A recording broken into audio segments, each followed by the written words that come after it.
Sunday morning, brothers and sisters, to the Church of Farscape. I stole that from Ben Browder. He walked in and I said, oh God, Sunday morning, what do they think? He goes, yeah, brother, best day to do it, Church of Farscape. I'm like, I'm stealing it. Thank you all for coming here. You are real fans because it is Sunday morning after a Saturday night drive. Well, we'll get this going. I'm just going to introduce you guys, so I hope you're ready. We're all chatting back there. I'm going to bring them out in the order we were sitting yesterday. So first up, you love Christiana Gigi Exley!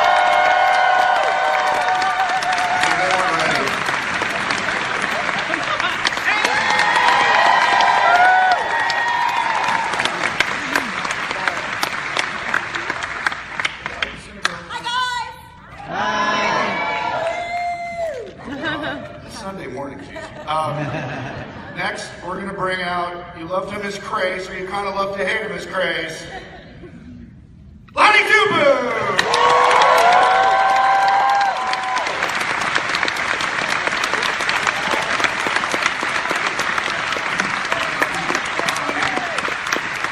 All right, we have a fellow who you didn't get to see much because he was behind the scenes creating the talk show, Rock Neo Bennett!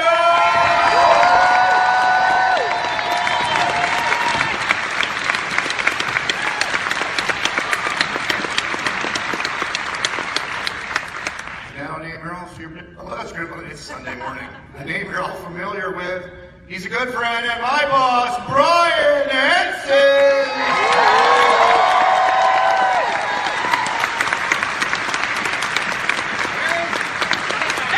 Hey!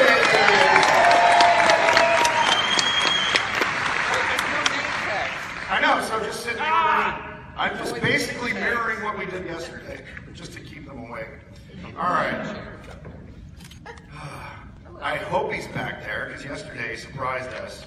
The fellow we all learned the show was about. And not just according to him, John Crichton, Ben Browder!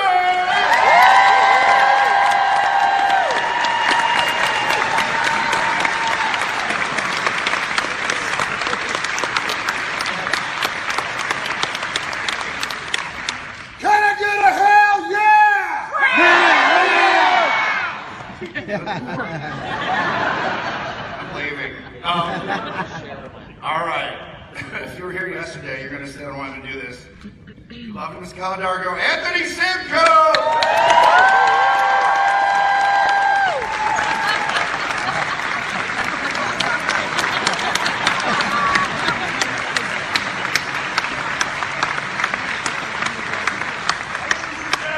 I'm your daddy!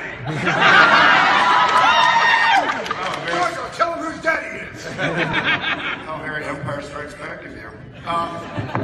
Wait, now you got it. All right. Last but surely not least, coming up, Grayza, the beautiful, the alluring, the alliterative, Rebecca Ray!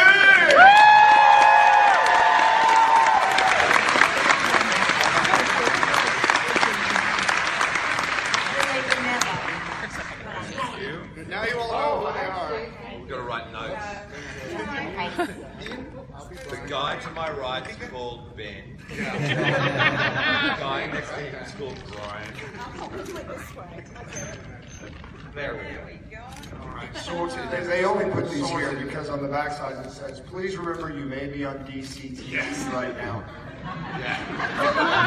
That was weird for a couple of us. Don't swear. Yeah, I think I only dropped about 60,000 F-bombs. For me, it's a good effort. All right, we're going to do this a little differently because you guys kind of got shortchanged yesterday if you were at the panel. We're going to start with questions to kind of feel the room and see what you guys want to talk about. Obviously, it's the 20th anniversary. Hey, can we play that cool trailer? Oh yeah, I thought that's right. We have a really cool We have a fun sizzle reel. trailer sizzle thing. No, we can't, Brian. We can't do Come on, it. let's play that first. And then we'll talk. You're only my boss, so what Can we am play I it? saying? Uh-oh. Can we play it? Tech for They said we're all We ready. got the thumbs Play up it. from over here. Okay, good. We're playing. Oh, there's no sound. Lonnie, do the voice. Lonnie. I'm Anastasia. I'm a lost long way away from home. Help! Help! variations everywhere all around. Oh, there's a hot chick. Oh, there's another hot chick.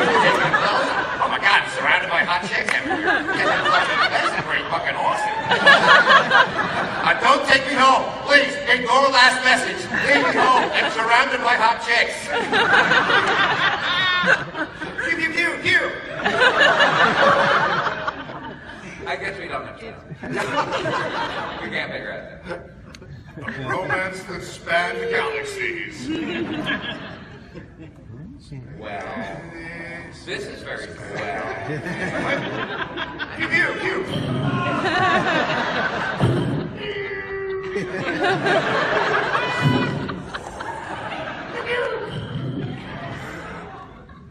Are we able to figure out the sound?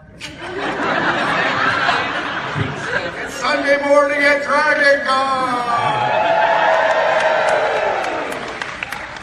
You don't like this.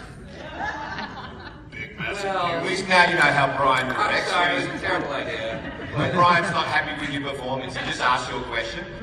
Is that how you're going to do your performance? All right. The Henson School of Directing. Well, that's a good thing. All right. So we're going to start with questions. Unless you guys don't have any, then we can talk for We're hours. going to start with questions. Yeah, that was Rock's idea yesterday, and I liked it. See, a question. So we're going to start with questions. Yeah, because you guys got it for 3 minutes yesterday. All right, we have a question over here. Oh my gosh, Emily! Wait, Kirk, so What we're the better ask- moderator. I know. We're So we're starting starting with questions.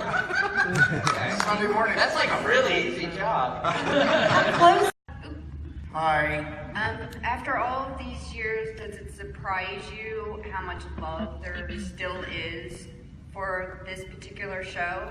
Like, when you come here, you're like, wow, all these people on a Sunday morning. Well, it's fantastic. I mean, it's so fantastic. I guess to a degree we kind of are aware of when we're making something that can be what we call evergreen. Like we knew the Muppet Show couldn't be evergreen because of the casting of guest stars, and we knew it would get old inherently. So, but Fraggle Rock we knew was potentially evergreen because it has nothing sort of contemporary that was dated, and I think we were always pretty aware of the fact that Farscape was evergreen, even though Crichton obviously came from Earth and has all of his Earth touchstones. We knew the show was not going to particularly date itself, and so potentially we knew it could be an evergreen hit. I don't know, when you're making something, we knew it was very, very unique and original, and that's always a great thing, and potentially can mean it can have a very, very long life. Yeah.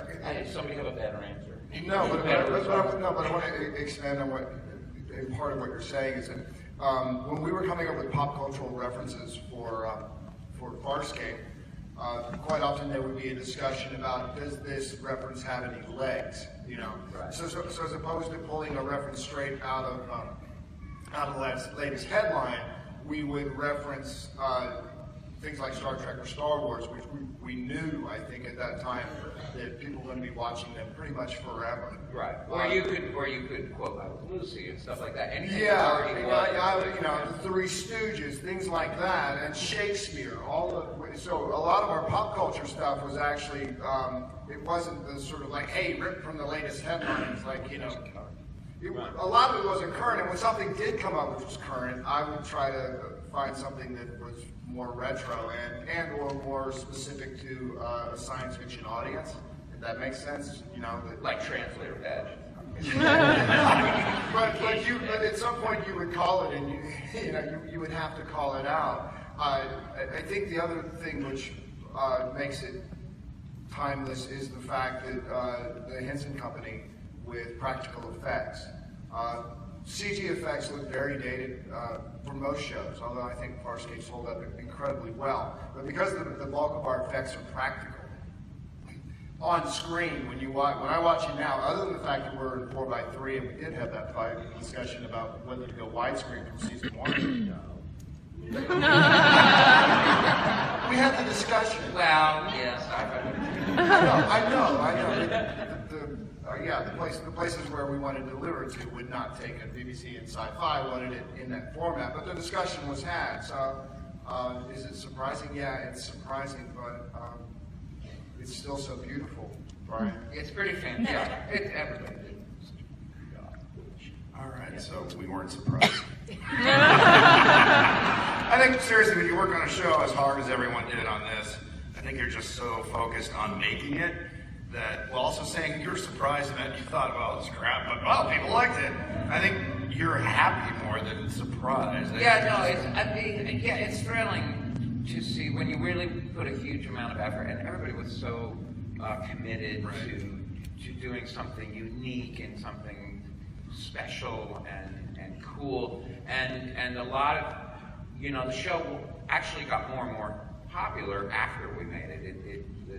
It found its audience. It found its audience over years. It wasn't the first, when we first made the show, that was not when it was most popular. It was most popular probably 10 years later. It is still more popular now than it was when we made it. And that's a really cool thing to see, and in some ways, it happens kind of often in our company. We do something that's so unique that initially the audience is like, well, that's too weird. I'm not really sure I get it. It's the network, and then it grows. No, but it's also the audience. Interestingly, I just made Happy Time Murders. It didn't do very well. It's the second least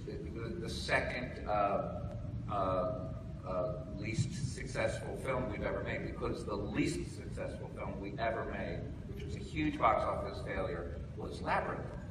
And it made $10 million in its initial release. It was a massive failure, and then it made $10 million a year or more every year since it was released, which is kind of interesting. So sometimes it's cool to do something that's just really unique and let it take a little bit for the audience to get it.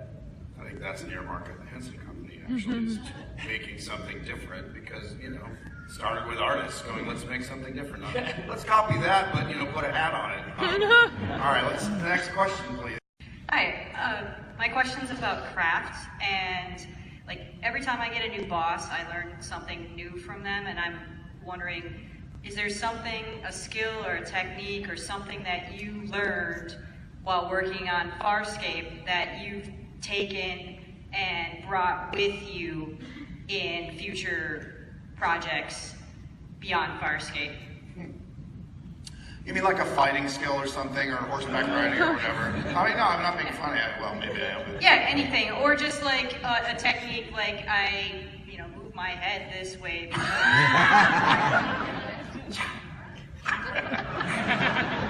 That's an odd question. Anybody? Oh boy, I can say I'm learning so much on really everything that we do.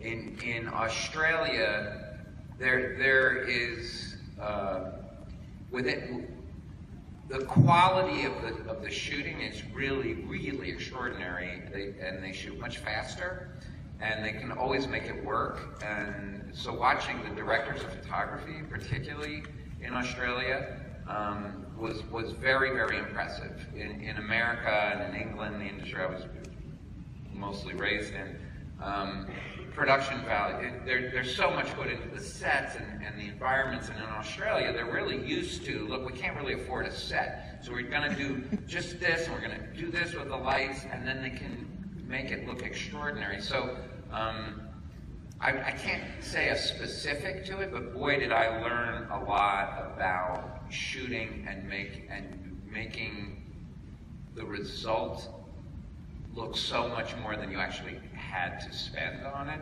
And the Australian industry, they're extraordinary, particularly the lighting cameramen and the camera operators.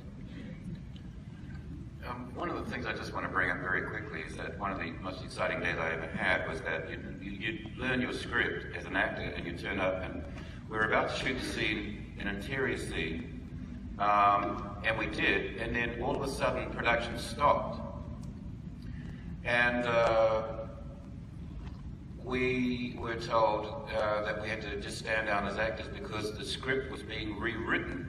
And one of the writers was in LA, and the script was going to be written and sent to us. So we had to learn it really quickly when it came through in the afternoon, and that was a few hours later. One of the things that's really important about being an actor on screen, of course, is that you don't tie yourself down to any particular kind of way you're going to expect to do things. One of the most exciting things as an actor is just to know your lines, because the director can come in and go, well, instead of, you know, walking in the park now, we're going to climb up a ladder because it's pouring outside and everything's changed. And you go, oh shoot, I had everything that I ever planned as an actor was in that scene walking outside.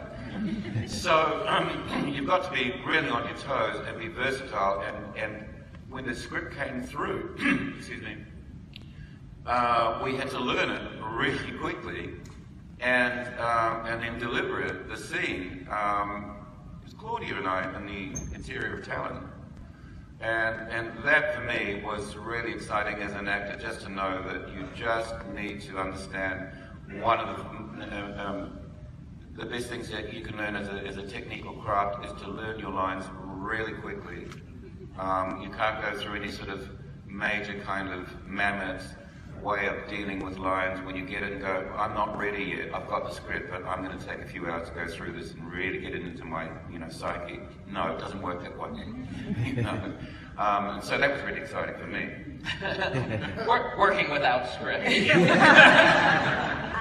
Farscape. Rock, I want to know what you learned doing Farscape. Me?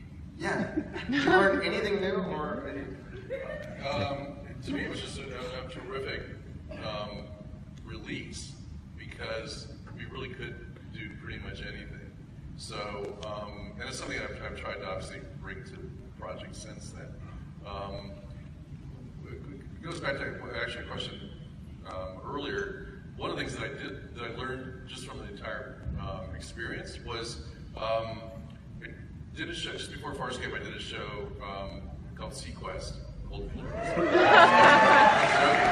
But and Sequest was a show that was NBC. It was Steven Spielberg, was Roy Scheider coming to TV for the first time, and it was being presented, you know, big full-page ads and all that, as like, you know, grabbing people by the lapels and saying, "This is going to be the most awesome show of all time." And so there was the audience was kind of sitting there with their arms folded, going, "Okay, show us." And the experience at Farscape was exactly the opposite, which is nobody kind of knew what we were. We were on Sci-Fi Channel, which was still very young in the States at that time, and it allowed the audience to find the show. And because they found it, they embraced it more. And that to me was just a really interesting lesson in terms of kind of audience perception of how they approach the show, you know, in terms of whether it's something that they're being told is the greatest thing ever, or it's something that they get to kind of find and embrace because it's new to them. It's something they weren't expecting. Right. And did you feel going in that I'm not going to say that, you know, the conquest of low expectations or anything like that, but when you were going into it, did you feel like, as opposed to the constraints of the network, that are normal, like on something like Sequest, which, by the way, I did audition for you.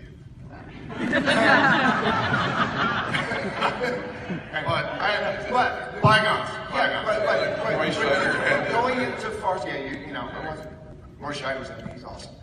Did you feel that liberation before you got into it because of the way you and Brian were working? Yeah, absolutely. I mean, it was wild from the get-go. It really was, and we had our other advantage was we went through a regime change at Sci-Fi Channel. We'd been purchased by one network president, another one came in, and he thought the new president, it wasn't his show. He thought it was just going to be a kid's show. He didn't understand it, and he literally said to me, "Just make it as weird as you possibly can." And I've never had a network president ever say that. I don't know that's ever escaped the lips of it, any other network president ever. But I walked out of there, and there had been a discussion of whether Rigel should fart helium early in the series. It was too strange, and I walked out of there and said, Rigel's farting helium in the pilot.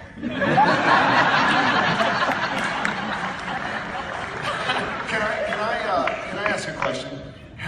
anybody here had that experience of Farscape since? Have you? I think it's fair to say it was a unique experience for most of us. Have you experienced Farscape? And your sort of the weirdness of it, the creativity of it, the freedom of it. Have you experienced it anywhere in any work of substance since? No, it's nothing like it. We do very well. Yeah. To me, it's the most satisfying one that we've ever done. I love Farscape, but in our productions, yes, every production we try to do something really completely unexpected, and we never copy ourselves. So actually, we do try to do it. I try to do it on every production. I try to make it as fun and as original as Farscape, but I don't think we ever have matched Farscape. Right? Cool. Let's let others answer. No. Jeez. Any of you guys?